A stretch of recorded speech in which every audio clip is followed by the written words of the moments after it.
Hey, how goes it? Ken Bozak, here to talk about Bitcoin and Bitcoin accessories.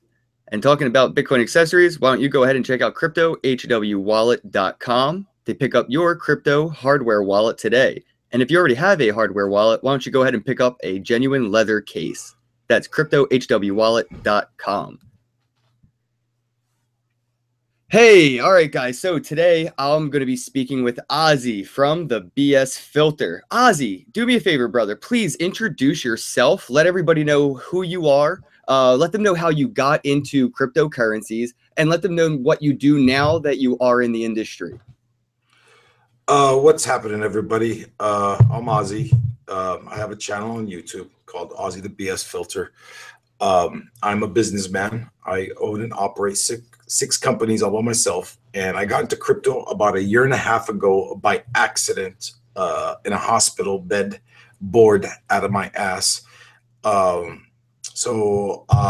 guy next to me was watching TV. They talk about Bitcoin, and I got my phone, so uh, I start Googling it, and for 7 days straight in that hospital, I couldn't wait to get the fuck out of there to buy Bitcoin. I slept like 3 hours in that week. I left that hospital so excited, upbeat. I mean, it like healed me without even. It was amazing. So that was my introduction into it, and I started off with a mining farm and with some A4s and some A2s, and then in um, I bought about 12 Bitcoin, and they were on the 800s then, and then I bought a bunch of Ethereum at 45, 50, and I bought a bunch of Litecoin at $4, and I love it. I've expanded it, and I'm at a point now where I want to spread it in an honest, in a truthful way, what it really is, not just the money aspect of it. I mean, what it really can do for us in life, in government, in society, for our future, for our retirement, for our children. Um, and then that's when I decided to make a YouTube channel, and I went from there. That's awesome because you touched on almost every single talking topic I have I have lined up for you. I wanted to know what got you, to start your YouTube channel and maybe touch on what keeps you going and keeps you coming back to YouTube every day because you're very active on YouTube. So, I would like to know what got you interested in starting a YouTube channel and then again, what keeps it going? What fuels you? Um, I had a rough growing up. I was broke most of my life, fucked up. I've had some bad days, and some way somehow I got myself out of it. And it's probably one of the most difficult things in your life is to turn it around from depression and bankruptcy, single, no life, to ambitious business, married, kids. It's not an easy thing to do, and some way somehow I did it. And for years, I've been wanting to push that record button, Ken, for years. And I never gathered the balls ever. And then finally, I belong to a community of we come from a small village in the Middle East, and they're very judgmental. So it was very rough for me to push that record button. I've been wanting to, so I can teach people what it takes to get out of that life. A lot of people need to know how, or be walk through it, or like I've been there. You could do it. They just need to see something, hear something, a little educational stuff, a little push. And when crypto came along, I'm like, wow, these two go together so excellent. They go perfect because it will knock you off whatever you're at. You don't need millions of dollars to be. It takes anything. um, and really, that's what got me to push that record button finally. And what keeps me going is that you see that chat in front of you, Ken. Look, like for example, just the last comment. Ozzy has an awesome heart. You know what that does to me, man? That's like a drug to me. I mean, it makes me feel so good that it's working, it's doing, it's people like it. People are. I mean, you know, and now I feel like obligated to it. And believe me, Ken, I mean, this costs me money. I don't do this for the money. I actually lose money doing this. Like, as a matter of fact, just the other day, I turned on my super chat a week ago, and I said, whatever you guys do in super chat, I'm gonna match it. We're gonna donate it to a local center. I got like $500 in 3 days, so I had to match it, and then they did it again. I'm like, oh my god, wait. So I made another video where I said, wait a minute, guys, I gotta slow this down. I'm not gonna match it completely. I'm taking that back.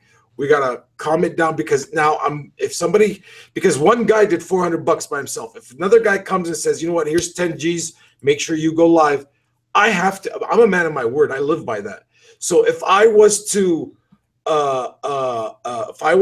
say that some guy says 10 G's, I got to come out 10 G's in my pocket. I might not be able to afford it at that time. I got 3 kids, got to go to college. So I had to walk back a little bit of that after, of course, I settled everything and donated everything, not like in the middle of it. You know what I'm saying?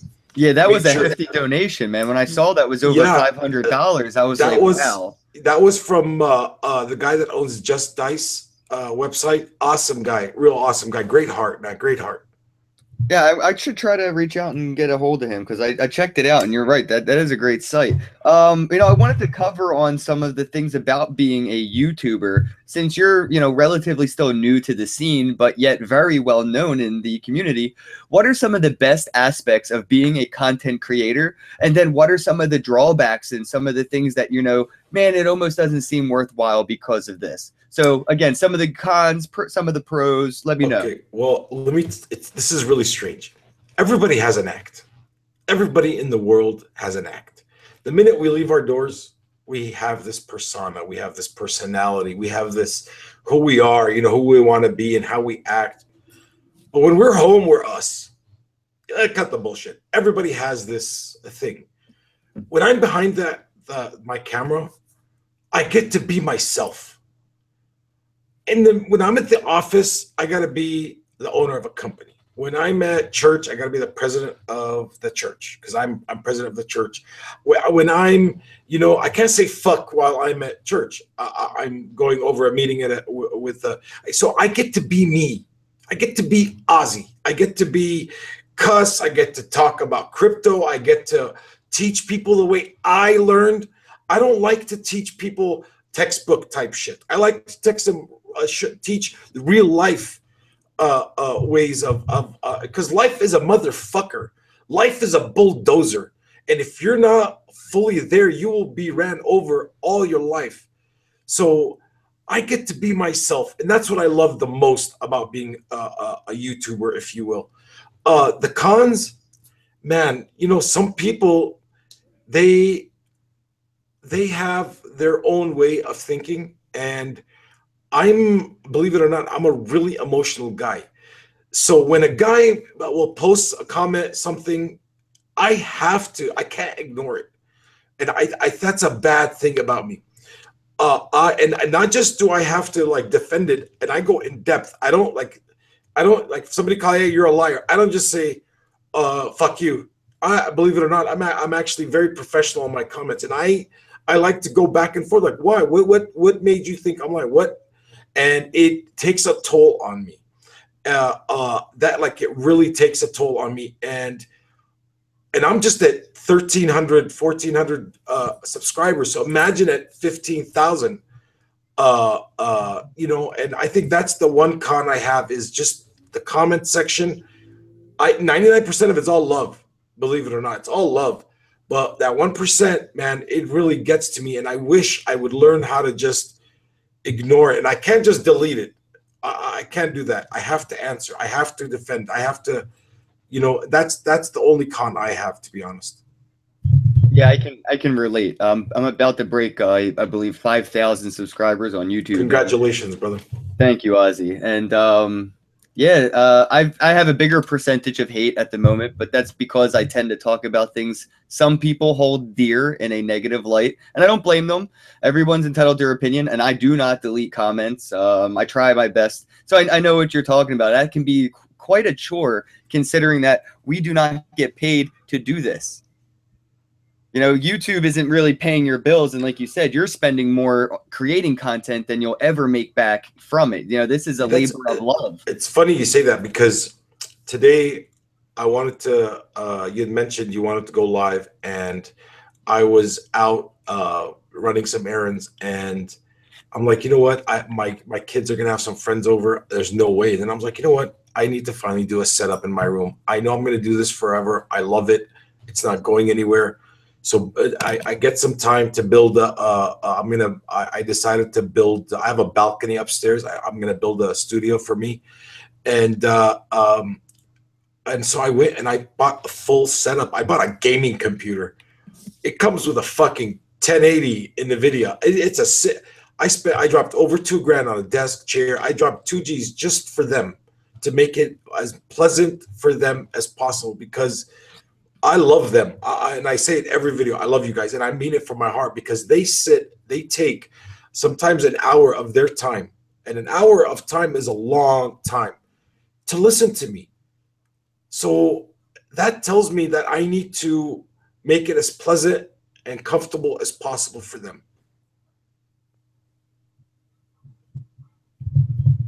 Absolutely. No, yeah, the amount of effort you put into your content is amazing, and the amount of effort you put into the time of your content is insane, to be honest. I mean, you know, you're a busy man. Tell everybody maybe what you do for your day job and how that could tie into crypto as well.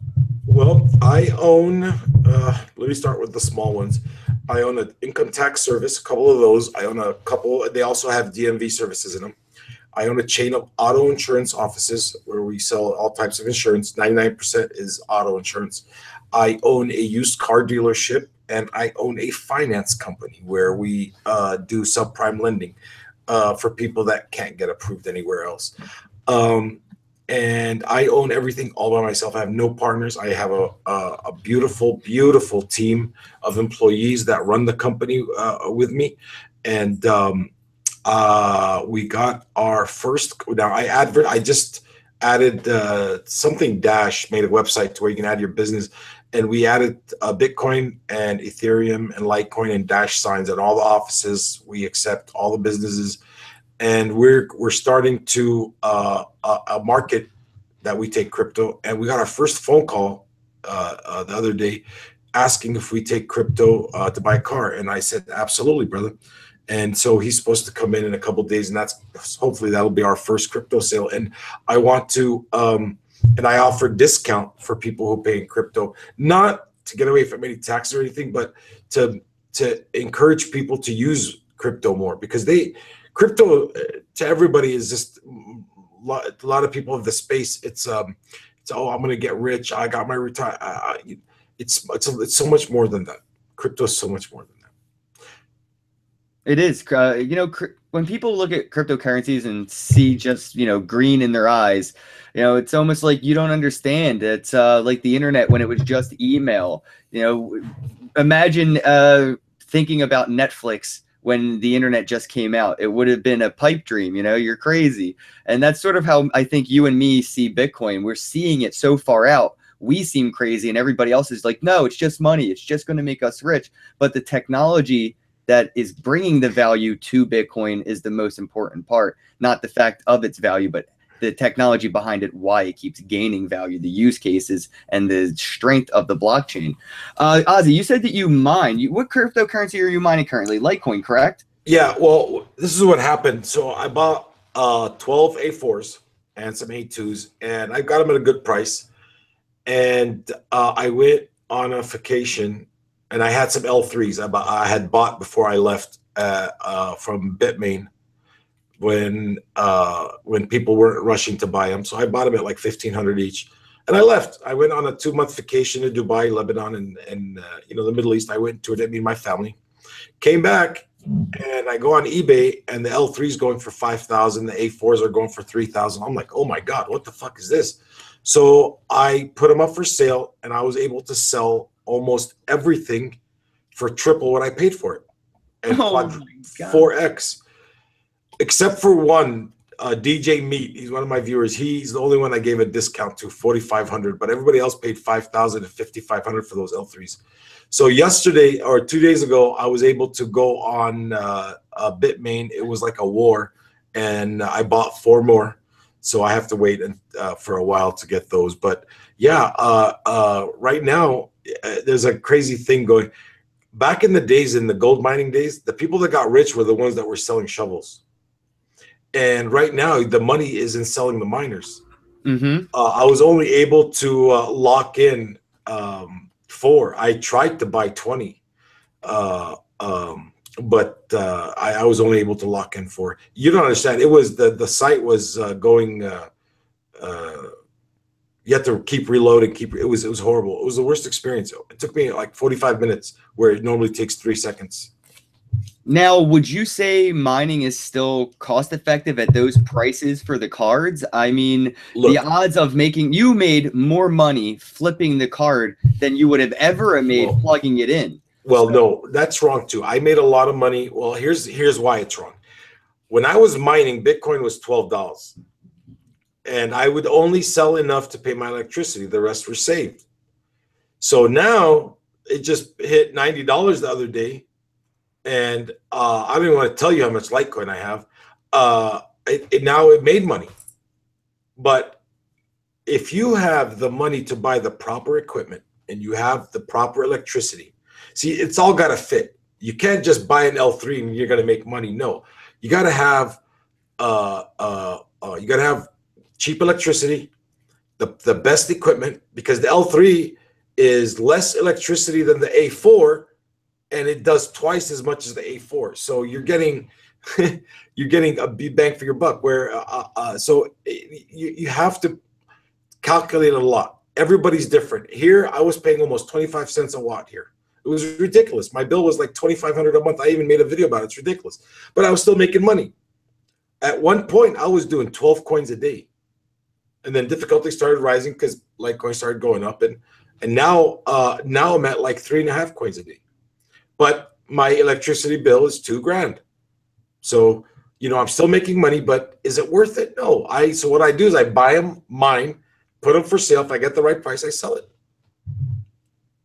That's the best advice I think I've ever heard about mining right there, Ozzy. That is awesome. You gotta keep, okay, this is what you sell the old constantly and you keep buying the new, but you don't, I mean, I know some people are going to hate me for this, but when you buy full price, and you don't wait, like, I would not suggest, if you want to become a miner, to go on eBay and pay full price. I do not suggest that. You got to get on Bitmain's website, check it every day, every hour, check their Twitter, check everything, see when it's going on. Find somebody in China to buy them for you at the right price, but don't go buy a farm and spend $5,000 on each miner. Now, if you're going to do one in your house and it's just one, that's not a big deal. You'll get your money back. But if you're going to do a big farm, it really makes a difference, because to make money with a farm, you're going to need 20 of those. And 20 of those, that's $100,000. No, that's not worth it. You see where so you have to buy them properly. You have to get the right electricity, and you gotta sell when you get the chance to make money. I'm going to put a pin in a thought, and hopefully I'll segue back to it. But since we're talking about Litecoin, Litecoin did, I say we, like I'm part of Litecoin. I mean, I got the tattoo, but I don't think that makes me part of the family. Litecoin, though, just got SegWit not that long ago, and it's already having Lightning Network tests between Charlie Lee and some others, where he's sending 1 penny Litecoin transactions. Now, he tweeted that with a quote saying, "That's one cheap coffee." What do you think about that with a correlation to the Litecoin mooning, going on, and how much of that do we have going? Like, how much farther do you think this kind of advances will go? Well, I believe Litecoin is still undervalued, and I believe this pop has been simmering for a long time, and it was long overdue. It should have been at this price months ago. Litecoin to me is gold to silver. Litecoin to me is a cryptocurrency. To me, Bitcoin is not a cryptocurrency. To me, it is a store of value. Now, I know Tone Vays and a lot of people are going to disagree with me. And we even argued about it on my show once, and I disagree. I don't take gold or property to go buy a computer. Like, I don't buy shit with my Bitcoin. I'll buy stuff with my Litecoin, but I see a difference. So I believe Litecoin is the true cryptocurrency, and I believe Bitcoin is the true store of value. Like, I believe companies should be buying other companies using Bitcoin. I believe countries should be selling their oil to other countries using Bitcoin. And that's where I see Bitcoin in the future, or it'll never hit $1 million a coin. If it's going to be used to buy coffee, I mean, come on. So Litecoin should be, my call is within 2020, at least $500 a coin. And that's why till now I have not sold one coin, only to pay for electricity. I agree. I don't use Bitcoin at all, actually, because I don't ever spend that much. And yeah, like you said, if I was going to buy, a house, maybe use Bitcoin. But if I'm buying coffee, yeah, I'm using Litecoin. The cost of using that blockchain for that transaction is worth the use case. But I could see Bitcoin getting Lightning Network and eventually having these insanely cheap transactions soon as well. Now, once Bitcoin catches up, because Litecoin is the Petri dish, it's the test net. So Litecoin's testing SegWit, Litecoin's testing Lightning Network, and Litecoin will probably be first to have atomic swaps. But once Bitcoin gets all of this, and Bitcoin is able to handle thousands of transactions a second, even pennies, because it's super cheap to do the micro transactions on the Lightning Network on Bitcoin. Do you think that will affect Litecoin once Bitcoin does have the same cheap fees and super fast transactions as Litecoin? No, I don't think it's going to affect it all. Let me explain why. To this day, 99% of the people that watch crypto and learning crypto have no idea how to use a wallet yet. A lot of people, they want to buy, they don't know how. They're still learning. It's going to take, to learn email, it might have took you like a couple days. To learn Bitcoin, it takes a longer time than that. To comprehend what an address is, a private key is, a seed, a passphrase, that all takes time. So for Bitcoin to start using Lightning, I think it's only going to be the experienced people to use it at first. So people will still be using transactions for Litecoin transactions. I don't think it's going to affect. And I have a big problem with Lightning and SegWit and ShegWit and Fuckwit and all this shit. I don't believe we should be creating this kind of stuff, right? I think we need to create ease of use 100 times more than we need to be worrying about SegWit and Lightning and atomic swaps. And I think we need to create ease of use. So my grandma, your uncle, your dad, anyone doesn't take 2 weeks to learn crypto. It should take 10 minutes to learn crypto, 5 minutes. Why does it take 2 weeks? My mom and dad come over every day for the past 6 months, go out to look at my farm just to see it because they love how it looks. And they ask me questions and they still don't comprehend what it is. To this day, it's been 6 months. I teach them every day. They have no idea. Why?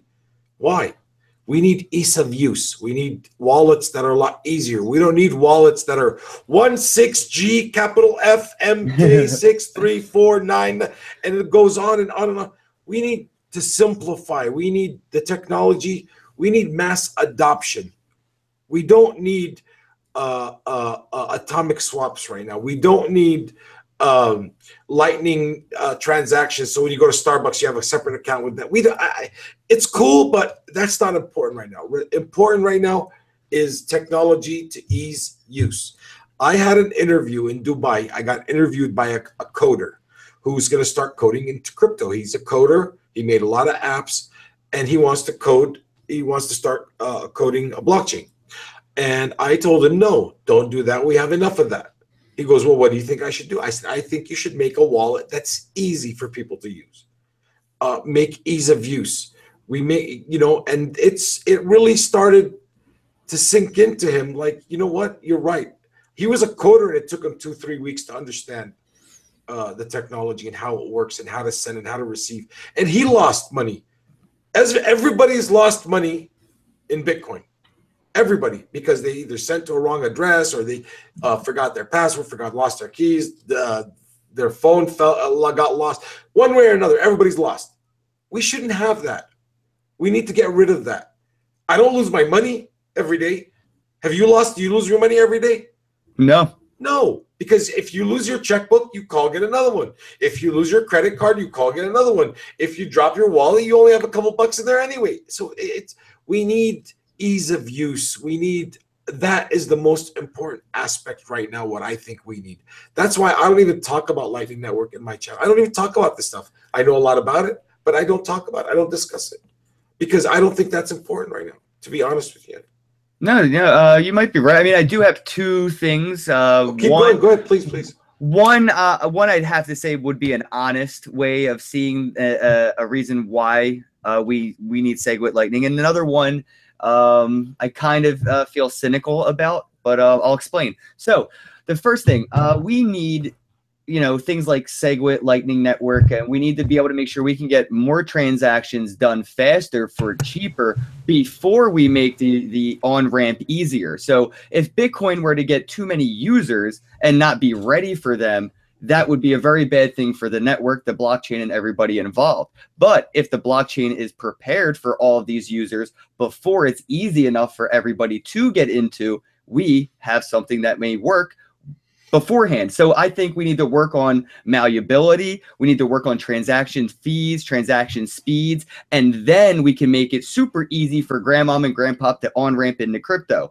Second, I hope so. I hope you're right. I hope. I mean, don't get me wrong. It's not. I don't. Oh yeah, no. There's always other ways to see this, and that's why I love talking to you. And I love that, you know, we have just as equally good arguments in different directions. But again, the other side, the cynical side to this. The reason I personally do like how difficult it is for everybody to get into crypto, and I mean this especially for people with lots of money.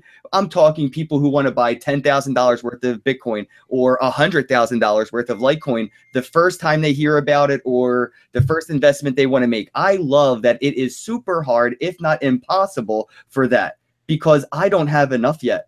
And I don't want the price to rise that fast, that drastically. So I like that it takes people with $10,000 or $100,000 that want to invest into these assets. It's kind of troublesome, only because the people that can, you know, like me, that can only afford X amount to invest all the time, it's giving me more time to get in before that ease of access really triggers, and these, you know, really wealthy people can come on in and start raising that price above levels that, you know, I can start buying, or I won't be able to buy whole coins anymore. So that's the cynical part. I really like that it's hard for people to get into this because it keeps the price a little bit lower for a little bit longer, but we all know eventually we can't stop it from hitting the moon. So that's my 2 cents on that. No, I completely agree. I don't disagree with you. I just, like I said, I mean, I'm sure. I mean, the thing is about Lightning, we don't know that much about it yet.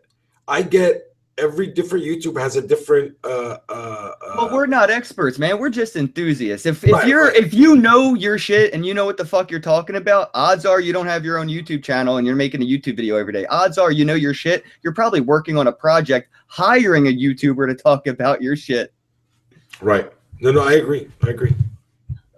You know what? Let's talk about some off topic. We'll segue back to some things. Okay. I forgot what I wanted to segue back to a second ago. But besides Bitcoin, Ethereum, and Litecoin, what would you consider some other long-term cryptocurrencies, or are there any? Like, what do you think is in the top 10 or 20 that will still be around in the next 5 to 10 years in the top 10 or 20? When I first started in the crypto space, I was a maximalist, man. Fuck everything. It's all about Bitcoin. And then as I studied it and learned more, I got into Litecoin. I invested in some Ethereum, even though I don't trust it completely. I actually just trade Ethereum. I buy it when it's low because I know it's going to go up. I sell it. I wait for dips, whatever. But I do believe that there are some coins out there with some life expectancy to them. I don't believe that every coin is going to disappear. I do believe a lot is going to disappear. But I believe in a few coins. I believe in, I mean, do you want me to name them? Is that okay with you? Do you want me to name some? Yeah, if you don't mind, Oh, if you okay, do, yeah. if you do name them though, let us know a reason why. You know, just Okay. that's all. Well, I'm going to name a few and then I'll go over why. I'm heavy into Neo. I'm heavy into Pivx. I'm heavy into Z Classic. I'm heavy into Civic. I'm heavy into TOS. Actually, I'm very heavy into TOS. I'm heavy into Mysterium. I'm heavy into Expanse. But here's the thing, though. I can afford to be heavy in a few different ones. I can afford to speculate. So that's not always good for everybody. You know, what I did is in the extra money I made with selling mining equipment, I took a percentage of that and put them into altcoins that I believed had a future. Like, for example, ADEX. ADEX is going to be, do you know how Google has AdWords where you can where, like, let's say I'm a business and they put insurance and then my insurance company will pop up. For insurance, they're the most expensive. They can go up to a couple $100 for a click and they don't necessarily buy. ADEX is fixing that problem where you only pay for the clicks that actually clicked all the way and paid for it, but they did business with you. So that is going to change the whole advertising realm on the internet if they are able to implement it. The problem with alts is a lot of promises, you know, and not much action. The problem we're having is these developers are making all this money up front and they get lazy. They buy a Lamborghini, they go out traveling, and they forget about how they got rich in the first place. And then their coin starts diving down, which you see a lot of ICOs. They came out, a lot of people made money, and then tanked. Uh, um, so another one, for example, Civic. I use their their app for identity purposes. It's beautiful the way it works. All they need to know is Civic said, yes, this is him. He's yada, yada, yada. And that's it. I love that. You don't need KYC and all that bullshit. I like TOS. TOS is a fund. They are a group of guys that buy and sell coins, ICOs, Ethereum, Bitcoin, and cash. Now, cash, I mean money. They have a lot of money. And they, every 3 months, they take all their profit. They take 25% for them. 25% goes back into the fund. And half the profits is split evenly over the 8 million coin holders. There's only 8 million coins. Beautiful. Very small amount. Now they paid almost 30% profit to the people. So if you were at $1,000, you got $300 last quarter. So TOS, and they're very open. You can go to their website, go to their dashboard, and you can see what coins they own, how they traded it. They show you the trades on Poloniex. They show you the trades on Bittrex. They have screenshots of everything they're doing. You can see how much their balance is. You can see their keys, so you can verify. I've never seen a more open coin in my life than TOS. And right now, it's got a big dip. I would definitely get into it at $4. TOS is very beautiful. And I'm in over 2,000 coins on that, and I keep adding. Every time I make money on another coin, I add to it. My goal is to have 10,000 coins of TOS. Because I believe TOS is so undervalued. It should be at $100 at least, because these guys are making tons of money. They go into ICOs exactly the right time. They know what they're doing, and you can see everything. And a lot of the coins I bought is because they own it. I went and do research on it, and wow, they know how to pick them. So they made a lot of money on the Bitcoin they had for on the August 1st hard fork. They took most of it and sold it at different times. And the big rise when it hit like 800, they sold more. Most of them now they only own 9. They're a very smart group of guys. But anyway, that's TOS. What else did I say? Nexus wants to put little cubes, small cubes like this, maybe about 10 inches each way, and they want to shoot them up in the sky and have them rotate around Earth. They want to shoot 2,000 of them in the sky and have them. What do they say? What is that called when you Mesh net, I think mesh network. no, yeah, but no, when you shoot something in the sky and it rotates around Earth, I forgot what that's called. But anyway, Oh yeah, in the atmosphere. Yeah, yeah. So, and they're going to give internet to the whole world, and it's going to VPN, so nobody can track it. It's there. It's a private. Yeah, free private internet. Yeah, decentralized private internet. So Actually, Nexus, before I forget, I do want to mention this about Nexus. They are hosting End the Fed in Philadelphia on September 9th, and I will be there manning a booth as frontman. So if you're in Philadelphia, September 9th, come on down to the Nexus event, End the Fed, and say hi. We have guest speakers and everything. And they're going to be in Aspen at the end of September also. That's awesome. Yeah, they're doing great things, man. Yeah, you named a lot of great coins and a lot of great reasons why they're probably going to be around. And I'm with you. I used to be a Bitcoin maximalist, but the longer and the more I learn about Bitcoin, the more I know that altcoins are going to have to be there to relieve some of the stress off of the blockchain. There's going to be purposes and use cases that don't necessarily fit Bitcoin's blockchain, and these are going to be where the altcoins come in. Not quite everything, but I think Bitcoin's going to consume most of the best altcoins and their best features, but some of the use cases, I think that altcoins are going to be around for a while. And like you said, there's some that serve great purposes.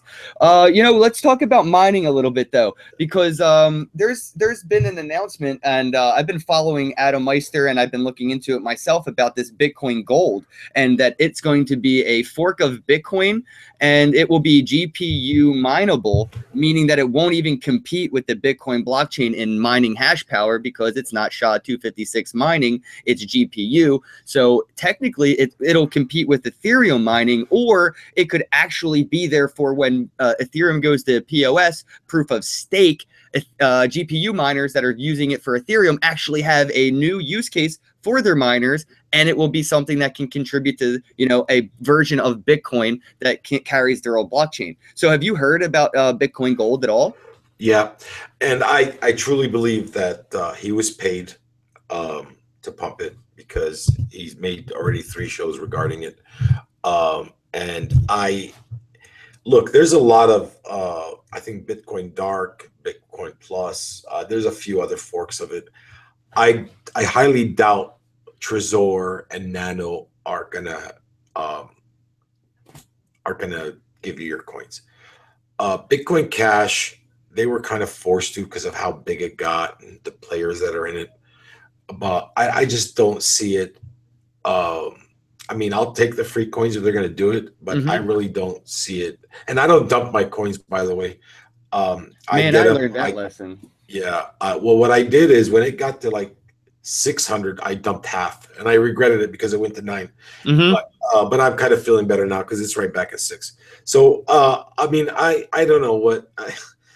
The whole Adam Meister, I disagree with him on so many fronts. I don't even know where to start with him. Well, take him out of the equation. I was just wondering, Bitcoin Cash, because I'm excited. I didn't understand Bitcoin Cash and what that airdrop meant. And I made a video on my YouTube showing people that I took a whole Bitcoin and bought a bunch of Litecoin just to mitigate my risk. And I didn't realize that I just gave away a whole free Bitcoin Cash that I could have had. So like now when I see things like this, where it's like, hey, we're going to get an airdrop from a 4th version of Bitcoin, I was like, well, that sucks. It's going to be another thing that's going to take away from our market cap and hash power. And then I looked into it and I was like, wait a minute, hold up. This isn't even going to be anything that can compete with Bitcoin's hash power. So that's pretty cool. So I was just excited for free money. You know what I mean? In this day and age, the coin is the name behind it.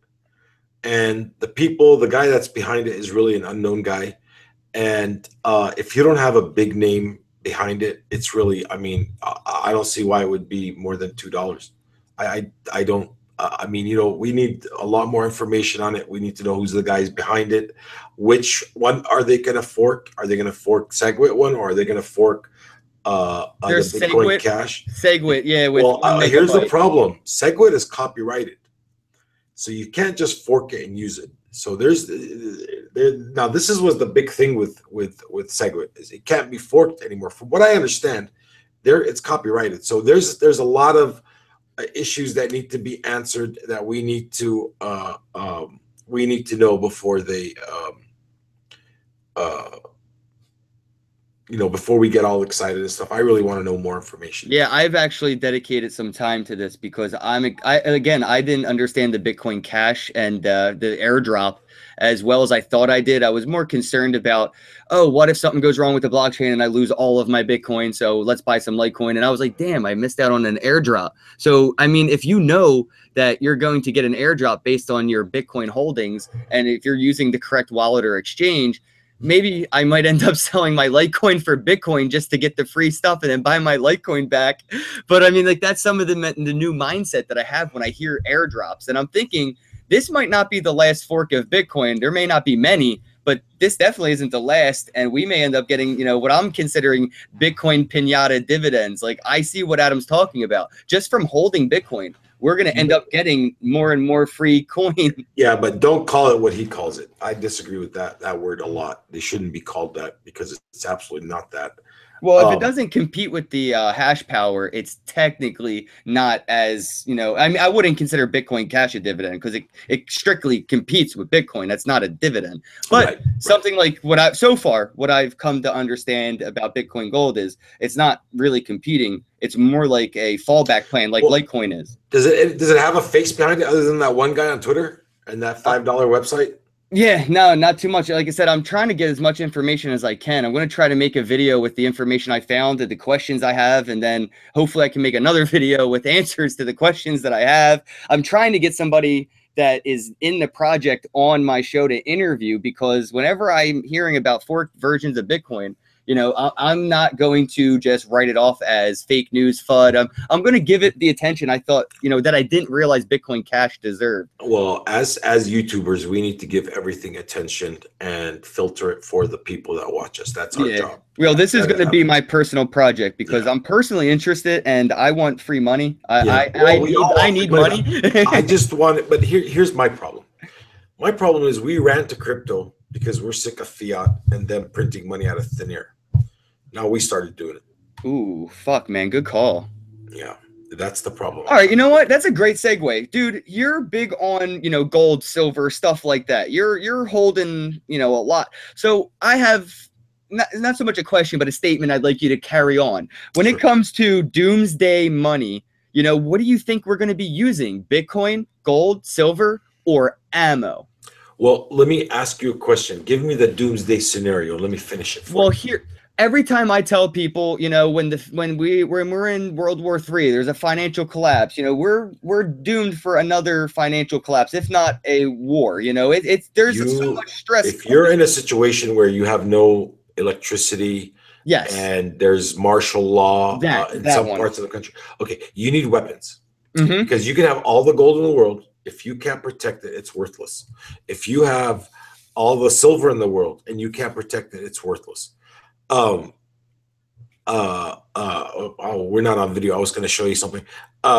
If you can't protect yourself, you're done. Here's what happens in a doomsday scenario. Gangs start to form and start taking over swaths of land.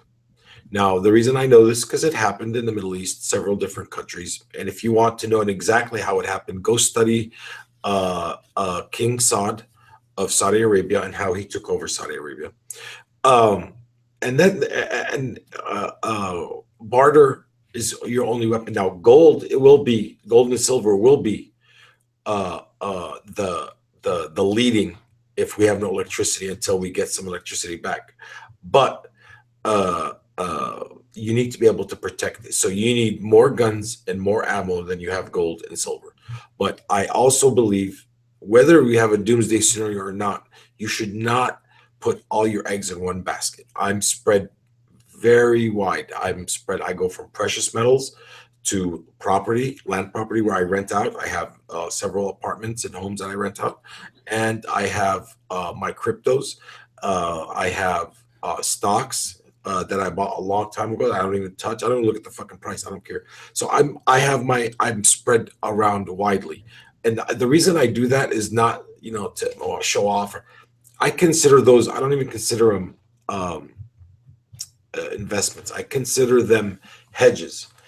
I'm wealthy. If anything happens, I want to stay wealthy. So it's insurance against the government collapse. It's insurance against corporate collapse. It's insurance against everything. So a lot of people, they'll make, for example, let's say you got a guy who makes $10,000 a month. The average Joe in the United States will spend the whole $10,000 a month. And that's what I try to teach is stop spending. I have a series called Building Wealth. And the biggest problem people have is they don't know how to save a dollar. They don't know how to what to do with the dollar if they didn't spend it. So people need to. God, we're getting into a whole other subject now, but definitely spread your eggs more than one basket. And in doomsday scenario, you better have your weapons ready. Exactly. I mean, if it ever comes down to, oh, gold's going to be better money than Bitcoin because this, I'm like, well, if that's the case, we got bigger problems. Let me tell you. I might get some bad feedback on this, but I'm gonna say it anyway. I have a 7-year-old daughter who had a birthday yesterday. She shot my AR-15. She shot my 308. My son can take out a Corona bottle at 1,000 yards with his 308. My wife can take out her 9 and take down a group of 3 guys breaking into the house from 3 different places.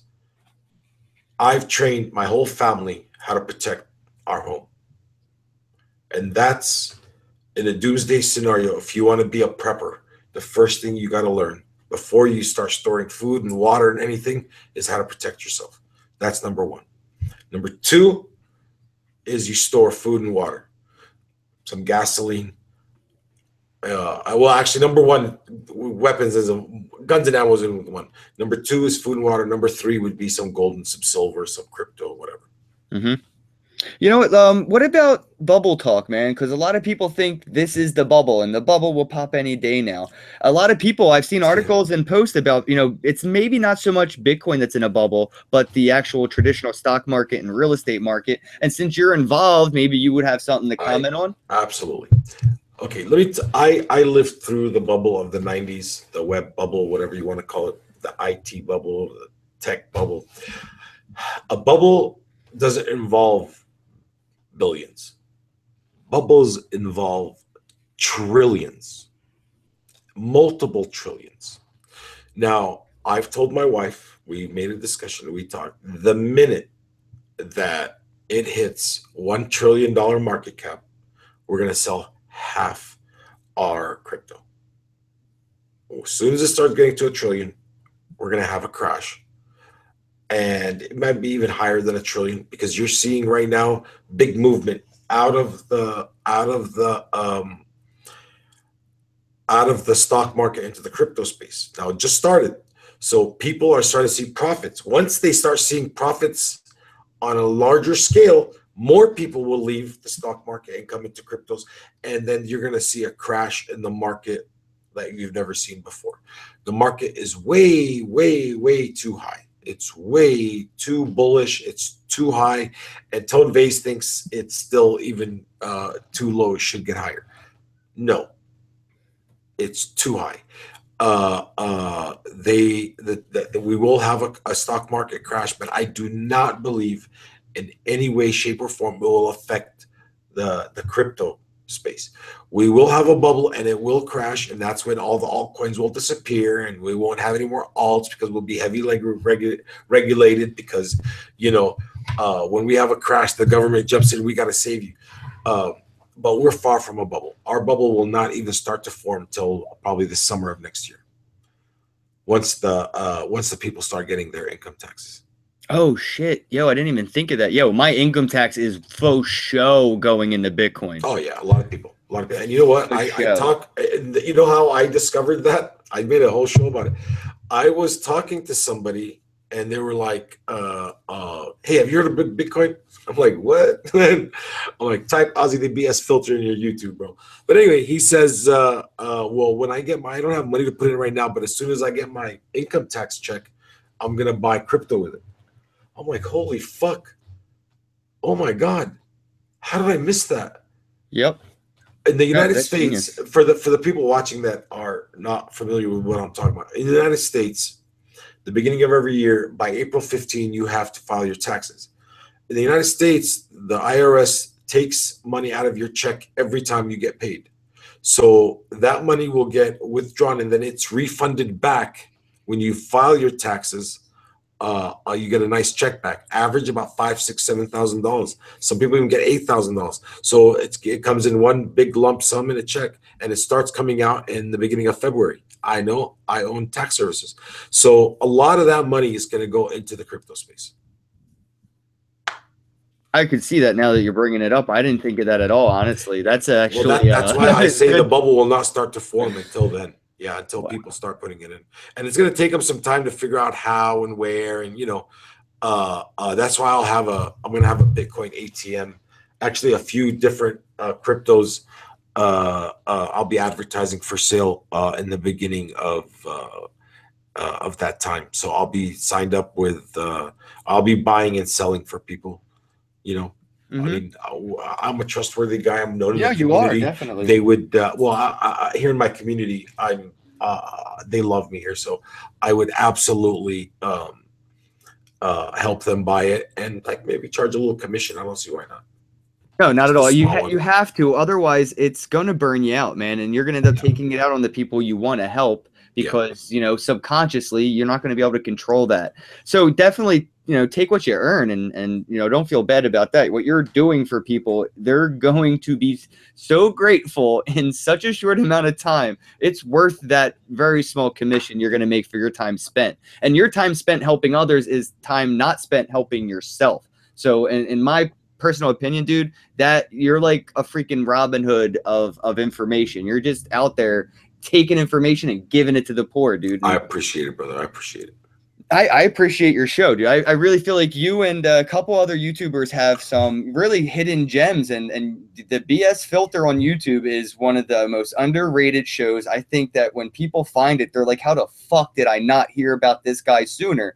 And you know what? The only thing I think it could possibly be, Ozzy, personally, is that you're not as active in every other YouTuber's live chats, maybe, because like a lot of the times I get a lot of people from just interacting from other group chats, live feeds, and you're a busy man. So the problem with that is I don't want to look like I'm out, pumping myself on other people's channel, because I don't like it when they do it on my channel.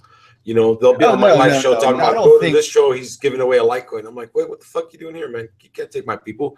Don't look at it like that, because I love when people come in, and I even, dude, I don't know if you've noticed, but a couple times when I'm live, you actually go live and I'm live, and I tell people to go watch you live. Well, you know what? When I go live, that's the only time I have of the day to go.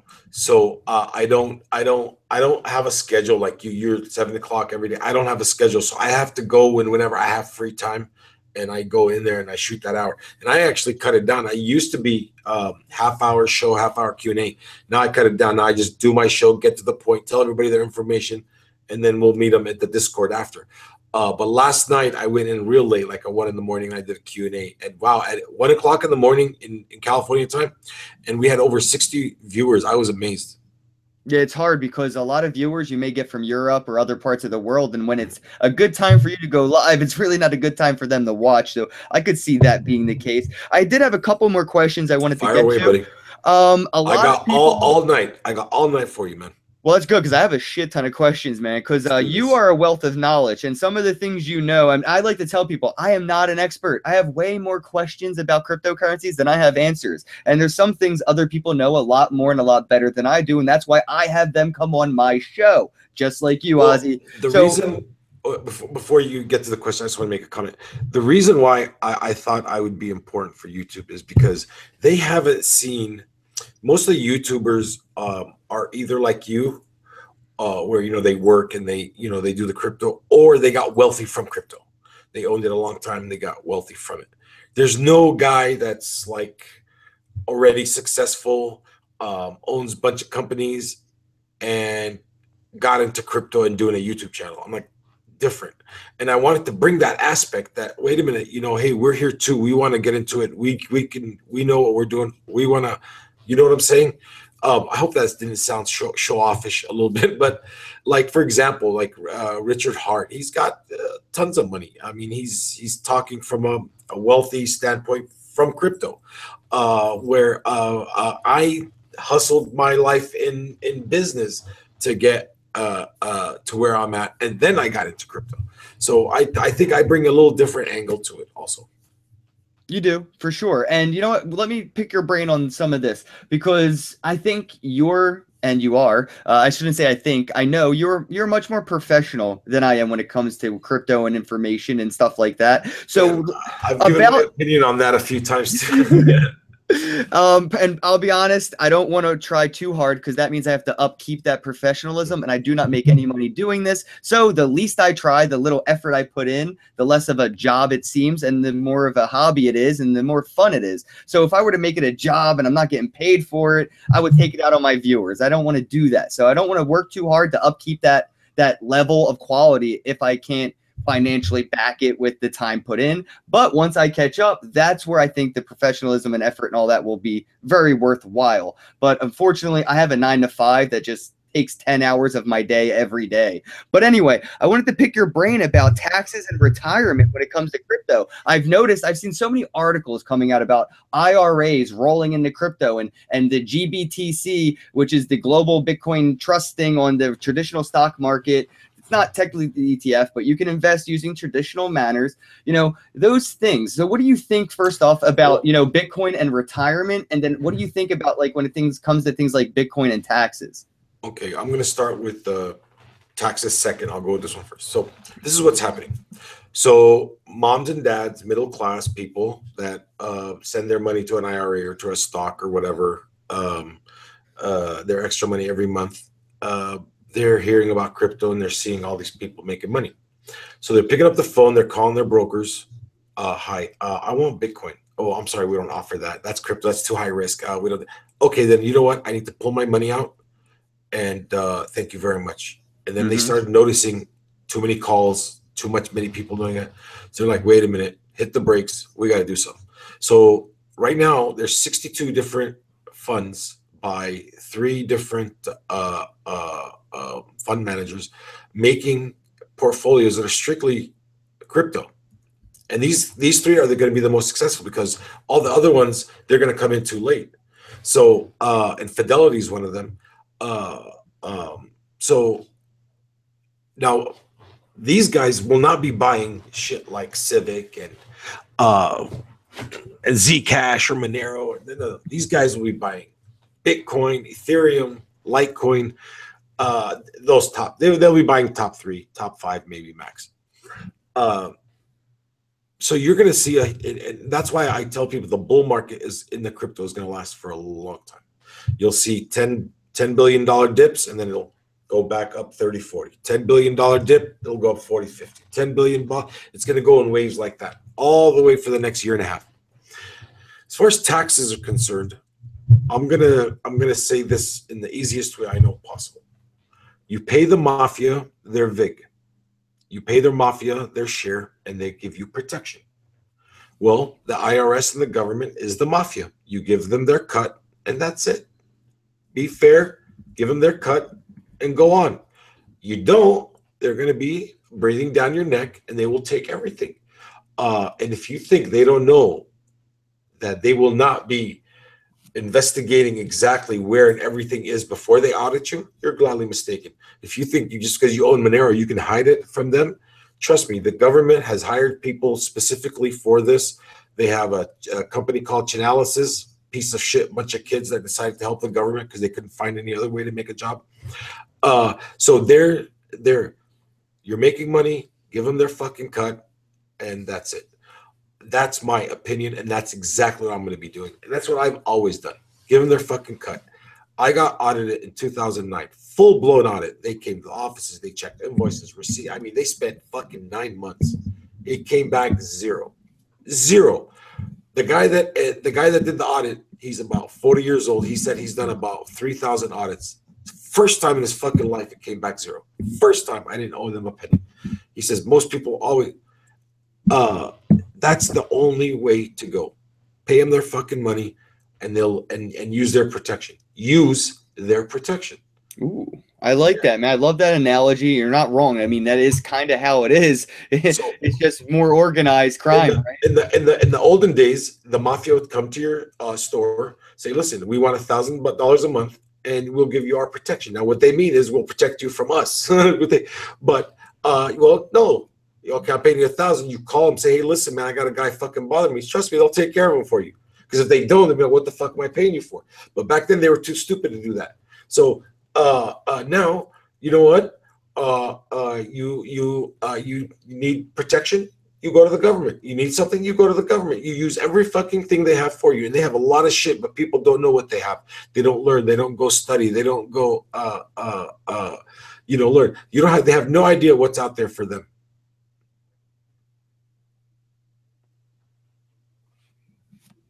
Yeah, people definitely need to start taking advantage of the things they pay for. Yeah, let me tell you something. If you want to open a business, you don't need a penny. If you do your homework right, if you want a loan, if you want to go to college, if you want to get laid, they got things for you. I mean, they have programs, and they got money for everything, for everybody. You go to the government, tell them, you know what, I have a sex problem. They'll fucking take care of it. They'll take care. I'm telling you, they got everything.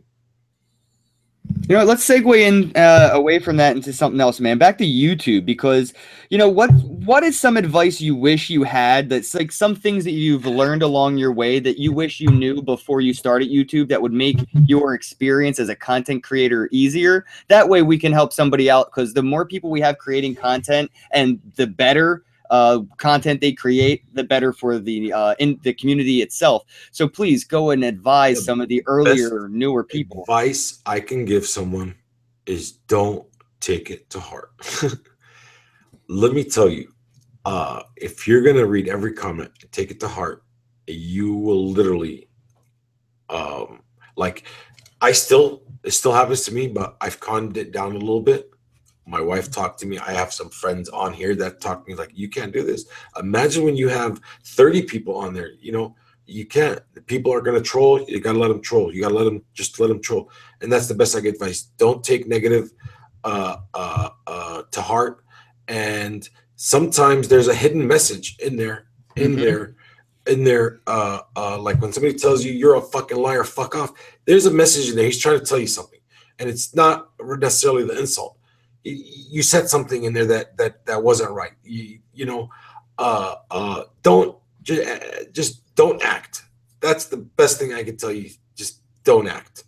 You know, People go in there and they act like a certain person, and then 3 day shows later they forget who they were acting, and then just stay real and don't take everything to heart. Yeah, I definitely know exactly what you're talking about.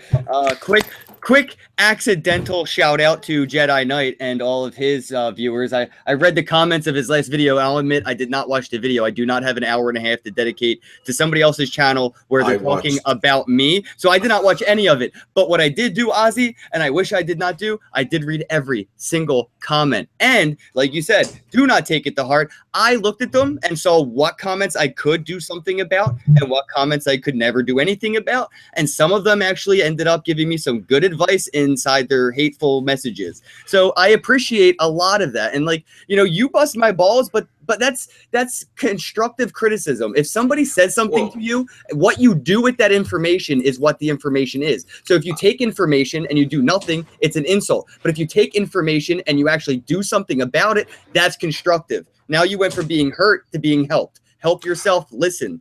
Look, I don't criticize anyone's content. I criticize approach. Like you, I shoot you out. I'll tell people go to your channel because I know you're not going to lead them the wrong way. But your approach, my problem with you, when I ever talk about it on one of my shows, is your approach. And but other than that, your content's great. Now, Jedi Knight, I watched the whole thing. I read every comment. If you watch it, he was very respectable, first of all. Oh, he is. We're friends. We Yeah, talk. he was We very talk. respectable. Um, and he won a bet from somebody actually for $300 and had him send them to me to donate to the shelter, that which I thought was pretty cool. But anyway, I watched the whole thing. Did I help? Huh? Was the bet on me? No.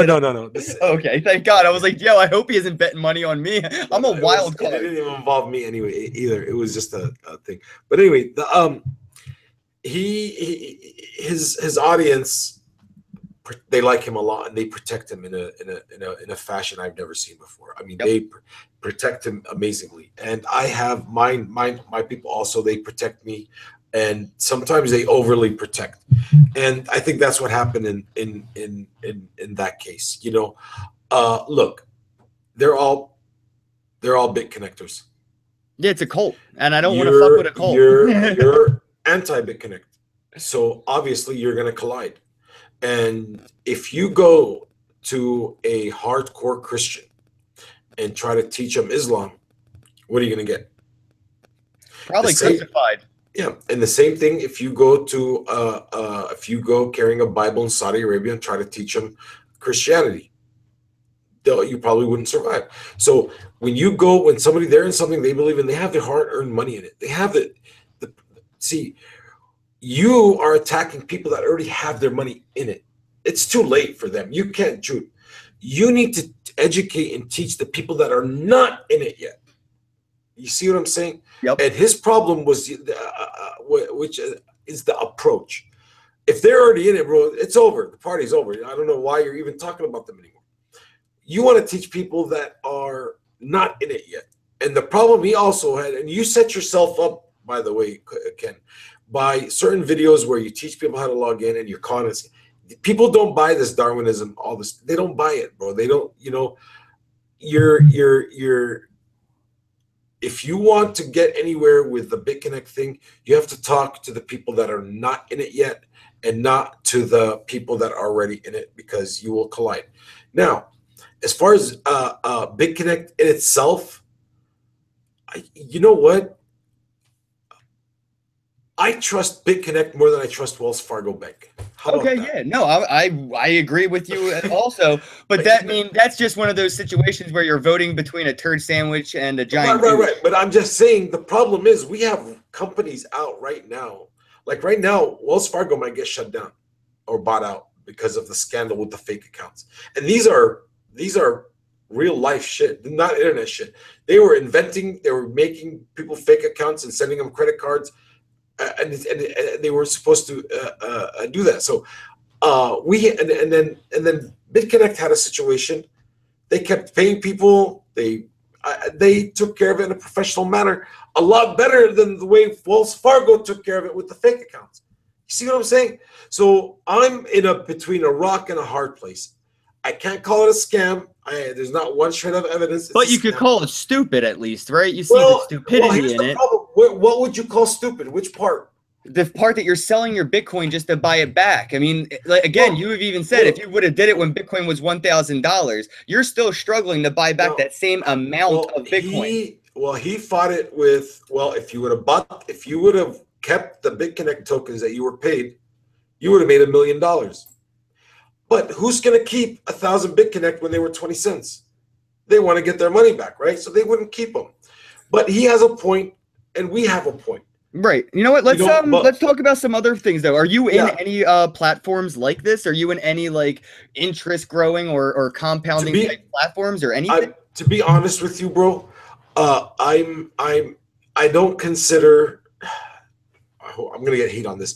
I don't consider BitConnect like Gladio Coin. You remember Gladio Coin? Yeah, fuck Gladio Coin. Yeah, I don't consider BitConnect like that. I would never go into anything like Gladio Coin, Wallix Plus, hourly CC, all this bullshit. Pay you 10% a day. Like BitLake, they still have their thing up. They're not paying nobody. People are just sending them their Bitcoin.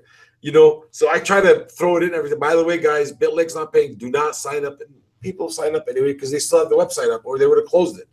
So, and then the crazier part is like people leave their videos teaching people how to sign up to BitLake and how they're paying, and they don't go and delete the videos once that site goes rogue.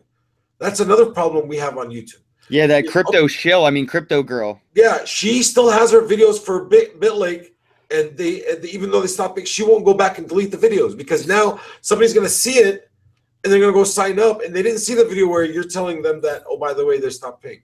Well, you know what? Are there any platforms that you would consider somewhat safe? I know you can never say, yes, this is a 100% trustworthy platform, but are there any that you're in or you could recommend? So, because some people, they are looking for platforms. So is there anyone that you would put your name on? Like I use this? I'm going to make a comment. I'm going to say, if I was in BitConnect, I would not disclose it. That's number one. Very important thing. Even if I was in BitConnect, I wouldn't disclose it.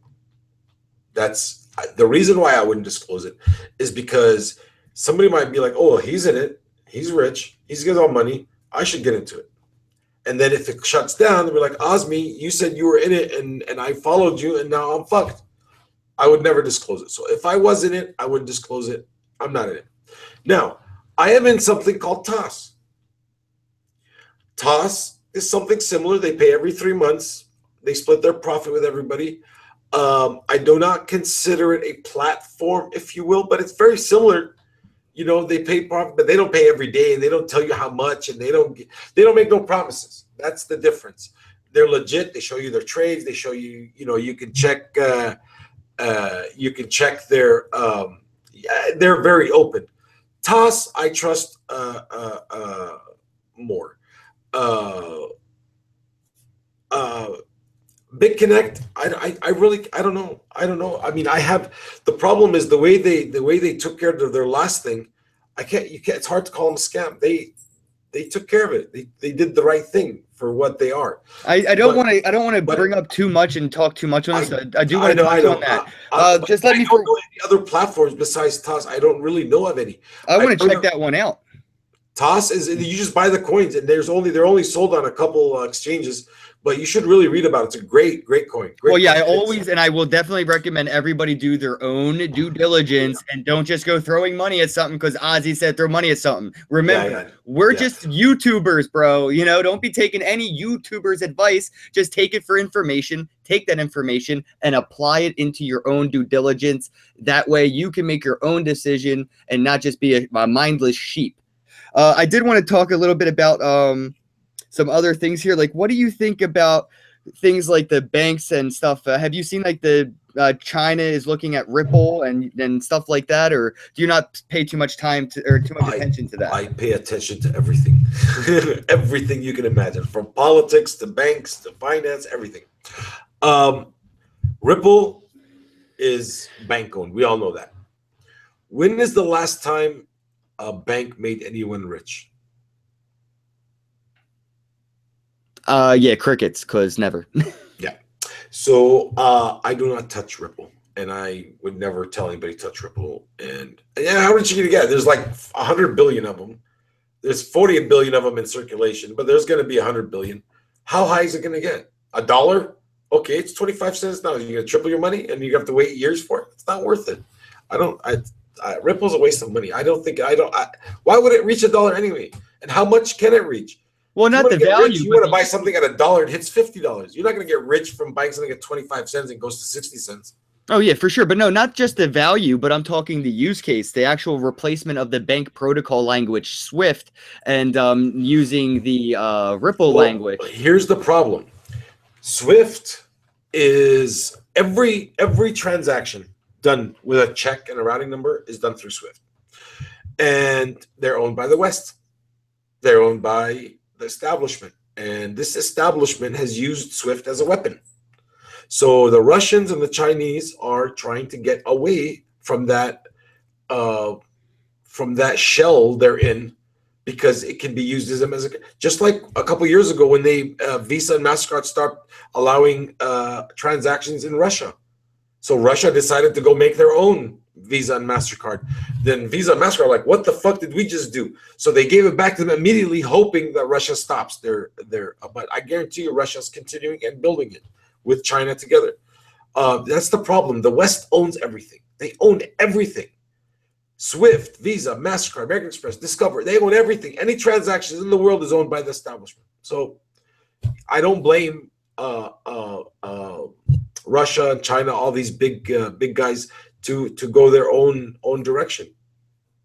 Do you see a future for banks and Bitcoin, or do you think, personal wallets are going to replace banks and stuff? Do you see an integration, or do you see a hostile takeover?